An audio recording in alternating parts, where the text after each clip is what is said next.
इस कहानी का नाम है शवघर नंबर 13, जो कि बहुत ही डरावनी कहानी है। पहाड़ियों के बीच एक पुराना सरकारी अस्पताल था। उस अस्पताल का सबसे बदनाम हिस्सा था शवघर नंबर 13। कहा जाता था कि वहां रात को शव हिलते डुलते दिखाई देते हैं और कभी-कभी किसी की फुसफुसाहट सुनाई देती है। ज़्यादातर लोग इन बातों को अफवाह समझते थे, लेकिन जो भी उस कमरे में रात गुजारता सुबह जिंदा नहीं मिलता। कृतिका, एक नई नर्स, इस अस्पताल में ज्वाइन करने आई थी। उसे सुबह की ड्यूटी दी गई थी, लेकिन एक दिन डॉक्टरों की कमी के कारण उसे रात की ड्यूटी दे दी गई। पहली बार रात की ड्यूटी का मतलब था अंधेरा, खामोशी और शवघर के पास से गुजरना। सीनियर नर्स ने जाते जाते बस इतना कहा, रूम 13 के पास मत जाना, चाहे कुछ भी सुनाई दे। रितिका ने हल्की हंसी में उसे मजाक समझ लिया। शवघर की पहली चीख रात के 1 बजे थी। पूरे हॉस्पिटल में सिर्फ 2 बल्ब जल रहे थे, बाकी सब अंधेरा था। अचानक धड़ाम, एक जबरदस्त आवाज शवघर की दिशा से आई, जैसे लोहे का दरवाजा किसी ने पूरी ताकत से पटका हो। रितिका डर तो गई, लेकिन काम के दबाव में उसने सोचा कहीं कोई जानवर न घुस आया हो। वो टॉर्च लेकर उस दिशा में चली गई। उधर अंधेरा इतना घना था कि लगता था जैसे कोई तुम्हें भीतर खींच रहा हो। शव घर नंबर 13 का दरवाज़ा थोड़ा खुला हुआ था। अंदर से ठंडी हवा बाहर आ रही थी, बेहद ठंडी। टॉर्च की रोशनी अंदर फेंकी तो एक शव का सफ़ेद कपड़ा फर्श पर पड़ा था, लेकिन शव गायब था। रितिका के पैरों तले जमीन खिसक गई। फुसफुसाहट उसी पल किसी की धीमी टूटी फूटी आवाज सुनाई दी, मुझे वापस दो। आवाज ऐसी थी जैसे कोई मरते वक्त बोल रहा हो, गला फटा हुआ, सांसें टूटी हुई। रितिका ने टॉर्च बंद करते हुए डर से दीवार पकड़ ली। उसने भागकर दरवाज़ा बंद कर दिया और अपनी सीट पर आकर बैठ गई। उसके हाथ काँप रहे थे। दिल इतनी तेज धड़क रहा था कि उसे अपना सीना फटता महसूस हुआ। सुबह के करीब 3 बजे डॉक्टर शिवंश उसकी और भागते हुए आए। रितिका, जल्दी आओ, सीसीटीवी में कुछ दिखा है। दोनों सिक्योरिटी रूम में पहुंचे। रिकॉर्डिंग में दिख रहा था कि शवघर नंबर 13 का दरवाज़ा खुद ब खुद खुल रहा है और अंदर का ढका हुआ सफ़ेद शव हिल रहा है, धीरे धीरे, झटपटाते हुए अपने आप। वीडियो में शव हल्के से उठकर बैठ जाता है। रितिका ने स्क्रीन से नज़र हटाकर आंखें बंद कर ली। उस वीडियो को देखने भर से किसी की भी रातों की नींद उड़ सकती थी, लेकिन सबसे डरावनी चीज़ अभी बाकी थी। जब शव उठता है तो कैमरा थोड़ा ब्लर होता है और फिर वही शव उठकर सीधे कैमरे के बिल्कुल पास आकर रुक जाता है। वीडियो में उसका सड़ा हुआ चेहरा दिखाई दे रहा था, पलकें नजर नहीं आ रही थी, अधमुही मुस्कान और खून से लाल आंखें। शव कैमरे की ओर देखकर बुदबुदाता है, रितिका। रितिका चीखते चीखते फर्श पर बैठ गई। पिछली नर्स की मौत, डॉक्टर शिवंश ने कांपते हुए कहा। तुम नहीं जानते रितिका, 13 नंबर रूम क्यों बंद रहता है, उन्होंने धीरे धीरे बताया। पहले इस अस्पताल में सोनम नाम की नर्स थी। वह रात की ड्यूटी में अकेली थी। उसी रात शवघर में एक लाश लाई गई, एक मरा हुआ सीरियल किलर, जिसका नाम रघुनाथ था।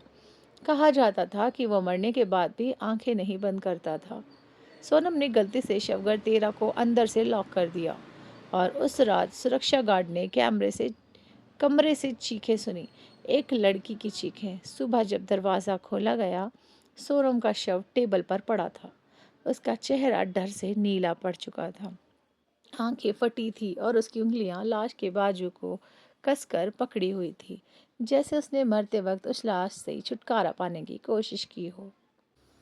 उस दिन के बाद शवघर 13 बंद कर दिया गया, लेकिन रघुनाथ की आत्मा वहीं रह गई। भयंकर रात, रितिका उस रात छुट्टी लेकर घर नहीं गई। उसे लगा घर पहुंचेंगी तो भी चैन नहीं मिलेगा। रात के 2 बजे फिर वही आवाज़ आई, एक भारी घिसती हुई आवाज़, कदमों की, मृत कदमों की, ठक ठक ठक। ये आवाज़ उसकी तरफ आ रही थी। रितिका ने मेज के नीचे छुपने की कोशिश की, लेकिन कमरे का दरवाज़ा खुद ब खुद खुला। टॉर्च अपने आप जल गई और उसकी रोशनी में दिखाई दिया एक आदमी जिसके पैर उल्टी दिशा में मुड़े हुए थे, गर्दन आधी कटी हुई और चेहरे पर वही आधी टूटी मुस्कान। वो रघुनाथ था। वो धीरे धीरे आगे बढ़ा। उसकी सांसें काली धुएं जैसी थी। तुम सोनम नहीं हो, उसने घुर्राते हुए कहा। रितिका कांपते हुए पीछे हट गई। वो और करीब आया। उसकी आंखों में सिर्फ अंधेरा था। नीली नसें उसके पूरे चेहरे पर उभरी हुई थी। वह झुककर बोला, तुमने मेरा घर खोला, अब तुमसे एक चीज़ चाहिए। रितिका ने चीखते हुए पूछा, क्या चाहिए तुम्हें? रघुनाथ ने अपने खून से भरे होठों के कोने उठाए। मेरी जगह एक नई आत्मा। उसी पल उसके पीछे से किसी ने रितिका का हाथ खींचा और दरवाज़ा जोर से बंद कर दिया। वह डॉक्टर शिवांश था। भागना, पर कहाँ? दोनों भागते हुए अस्पताल के पीछे गेट की ओर गए, लेकिन गेट पर ताला लगा हुआ था अंदर से। अचानक लाइट्स झपझपाई। पूरे अस्पताल में बिजली चली गई। लंबे खाली गलियारे में अंधेरा था। पूरी गूंज थी और कहीं दूर से वही आवाज़ आती रही, रितिका मेरे साथ। रितिका रोते हुए बोली, हम बचेंगे नहीं। शिवंश ने उसका हाथ पकड़कर कहा, जब तक मैं हूँ कुछ नहीं होगा। लेकिन उसके पूरा बोलने से पहले ऊपर लगे ट्यूबलाइट के कांच टूटकर गिर गए। ज़मीन पर चिंगारियाँ उड़ी और उनके ठीक सामने रघुनाथ खड़ा था। वो दोनों की ओर बढ़ा। चारों तरफ से दीवारें खून के निशानों से भरने लगी। हवा में सड़े हुए मांस की दुर्गंध फैल गई। रितिका घुटनों पर गिर पड़ी, लेकिन शिवंश उसके आगे खड़ा हो गया। उसे मत छूना। रघुनाथ हंसा, एक भयानक असहनीय हंसी। मैं सिर्फ वही लेता हूँ जो मुझसे छीना गया हो। उसका हाथ आगे बढ़ा, लंबी काली सड़ी उंगलियां, और उसने डॉक्टर शिवंश की गर्दन पकड़ ली। शिवंश तड़पने लगा। उसकी आंखों से खून बहने लगा। रितिका ने आंसू भरी आंखों से चिल्लाया, नहीं, उसे छोड़ दो। रघुनाथ रुका। उसने रितिका की ओर देखा और धीरे से कहा, तो तुम उसकी जगह आओ। वो आगे बढ़ा, लेकिन तभी रितिका ने पास पड़ी एंटीसेप्टिक स्प्रे बोतल उठाई और पूरी ताकत से उसके चेहरे पर छिड़क दी।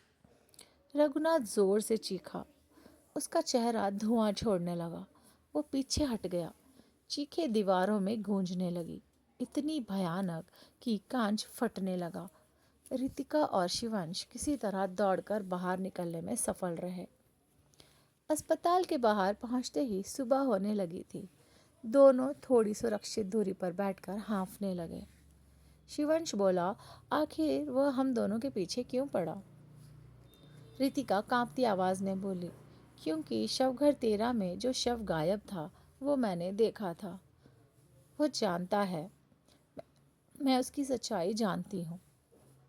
डॉक्टर ने धीरे से कहा, तो अब? रितिका ने आसमान की ओर देखा। सूरज उग रहा था, लेकिन तभी देर रात की सीसीटीवी फुटेज का एक हिस्सा अचानक उसके फ़ोन पर आया, बिना किसी नंबर के। वीडियो में रघुनाथ कैमरे के बेहद पास खड़ा था। उसकी खाली आंखें सीधा रितिका की ओर थी और उसके होठों पर लिखा था, मैं फिर आऊँगा। स्क्रीन ब्लैक हो गई। हवा सर्द हो गई और रितिका समझ गई, यह ख़त्म नहीं हुआ है, यह तो बस शुरुआत है। अगर आपको ये कहानी अच्छी लगी तो लाइक करें, मेरे चैनल को सब्सक्राइब करें और शेयर करें।